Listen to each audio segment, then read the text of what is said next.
As we look at society, as it becomes darker and darker, the church and the music have to be the light. Welcome, everyone. My name is Janaea Robison, and I'm the Artistic Director for the National Lutheran Choir. And I am absolutely thrilled to be joined today by two of the most fantastic musicians, people, clinicians, educators that I think the world has known, Dr. André Thomas and Dr. Brandon Boyd. We are looking forward to an upcoming project with both of you in the early sort of winter time here. A great time to come to Minnesota, end of January, beginning of February.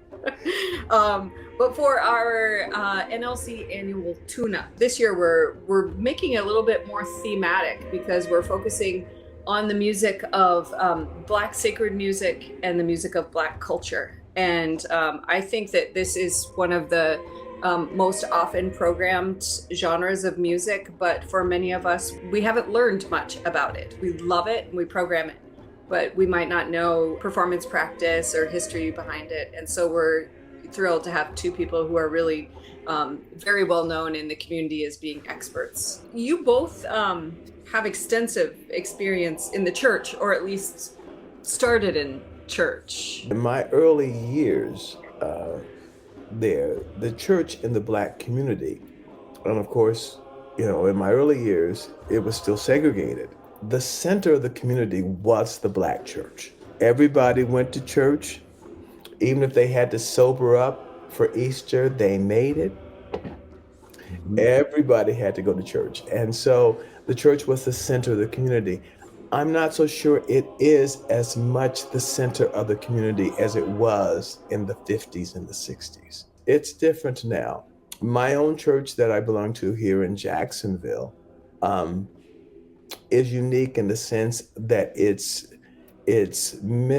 programs of mission are so centered in the community. We have a Sunday where we have it, the homeless come in, we have doctors, we have massage therapists, we have barbers, beauticians, we have food, that happens once a month, no matter what, that we're involved in the community. So it's a very hands-on community, church as it relates to the community and not just a Sunday morning event.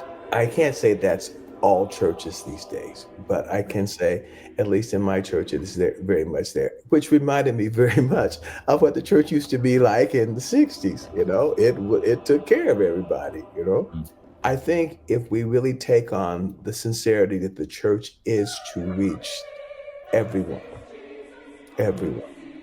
then we will become more, how can you say it, valid in the minds of society. The whole season this year, the theme is healing, overarching theme. And this is healing through community. And music is especially an integral part of that, that it is healing. Brandon and I just got back from London. Yep. And all of the comments that I've gotten in letters from people who said, told me about their lives and how just being in the choir for that concert completely changed brightened their lives. And I think as we look at society, as it becomes darker and darker, the church and the music have to be the light. And we have to be more involved in the light than worrying about the darkness all around. Our repertoire for the festival includes compositions by both of you, or arrangements by both of you. So did that make a difference playing in the church? I was just telling a student yesterday about, he asked me about how my connection with Dr. Thomas, and I just said that I think it was really important to me to have someone at the doctoral level, master's level, doctoral level, that really didn't look like me, but the experiences were similar, which I didn't realize how similar they were at first until I learned that he had church experience in his formative years as a musician. And I think that's just so important. It was first place I was validated as a musician. I was needed. I was the person who had to be there, I thought, for church to go on. Of course, you think you're that important, but then you realize when you go off to college and you realize that, oh my gosh, there's so many other talented people here, and you start to now develop in a different way. So I do thank the church, Black church especially, for giving me lots of the skills that I have, which were, reading, and then also improvisatory skills, where you just don't know how many times you're going to do that chorus, and then you might have to modulate it, and then you just never know. And those are skills you didn't think you needed, and didn't think you thought everybody had, and then you realize that's not the case. So Right. I really do thank the church for that experience. For me, I think it was a combination of two things, because it was the church, and also I began my teaching career as a junior high school teacher, and that even made arranging more crucial. When these boys walked in, and nobody matched pitch except for two people, and you're trying to figure out, what two notes they had to figure out, how this piece might work or that piece might work.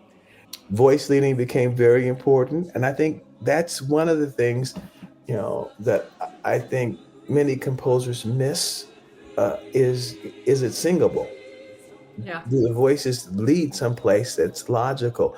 Well, in those kinds of situations, it has to be logical, and it has to be to the ear, and so you begin writing in that manner. I did not have any composing or arranging in me necessarily, besides teaching things from what I heard on a recording to the choir. That was, sure, you just did that. But when I went to FSU, was the place that I took a directed independent study with Dr. Thomas, and I said I was blown away that one day he said, I got to go home because I got to write this piece. And he came back the next day in chamber choir, and he passed out this score and read this, and it was Just Come From the Fountain. And I'm like, when did you start that? He said, last night. I'm like, you, from yesterday to the day, this is what you came up with? And I was really blown away that was possible, and that I knew a human being like right here in my presence could do it. And so when I took a directed independent study with him, I came up with one of my first arrangements. We are climbing Jacob's ladder. Yeah. And to hear that in live time and hear someone actually sing it and to make suggestions off of it. Now, once we've heard it, you'd say the altos don't need to do that. They need to stay on this line until they move. And that made so much sense once hearing it, Your fingerprints are all over the profession of choral music in the United States. Do you know how many students you graduated? No. Yeah.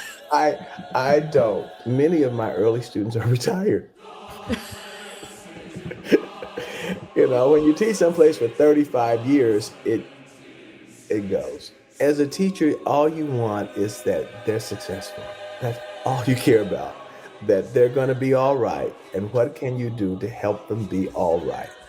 I'm so happy that those 35 years. Brenda and I just got back doing a memorial concert for Robert Glidden, who was the dean that hired me at Florida State.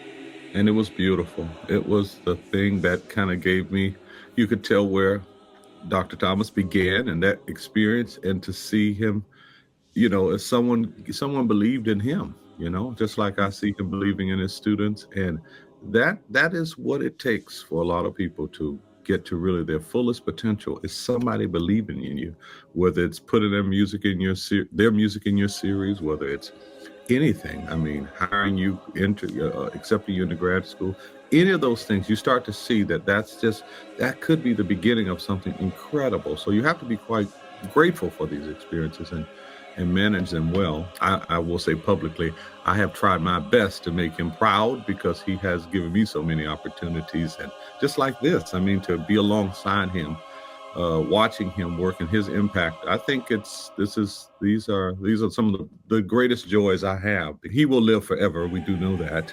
But in the event that I don't, he can have memories with me.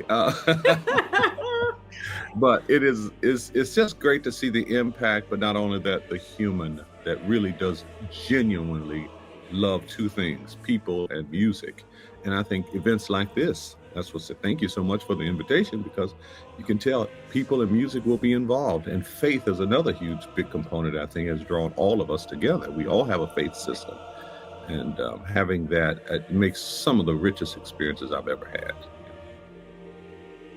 I do want to let people know just a little bit about the tune-up sort of experience. There's an extension for conductors, for future music educators, people who are in programs right now who want to come and just learn a little bit more, get a little deeper dive from the conductor standpoint. On Friday, there's a conducting masterclass.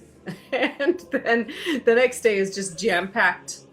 We do the tune-up during the morning, and then in the afternoon we come back, this is a little new for our people. We're coming back to then do an afternoon free concert, which we've already had, I think, 100 tickets claimed for the free concert. The repertoire is up on our website, but we have Get on Board Little Children, arranged by you, Dr. Thomas, and Keep Your Lamps. And Brandon, we're doing your Come and Go to That Land, an arrangement of yours. The last piece that's in the tune-up repertoire for the entire festival chorus is Florence Price's Praise the Lord, which, I know of Florence Price, but as someone who went to, nearly 20 years of school, I never did any meaningful study of women composers, and certainly not women composers of color.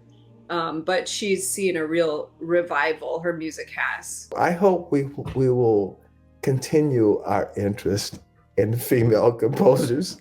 You guys have been here from the beginning. There wouldn't be any music without women. So, well, this has just been amazing to be able to talk to both of you, and we cannot wait to be able to work with you. Well, all the best, and thank you very much for this time. Yes. And we're excited to come, and we're really looking forward to meeting Minnesota in Minnesota. Absolutely.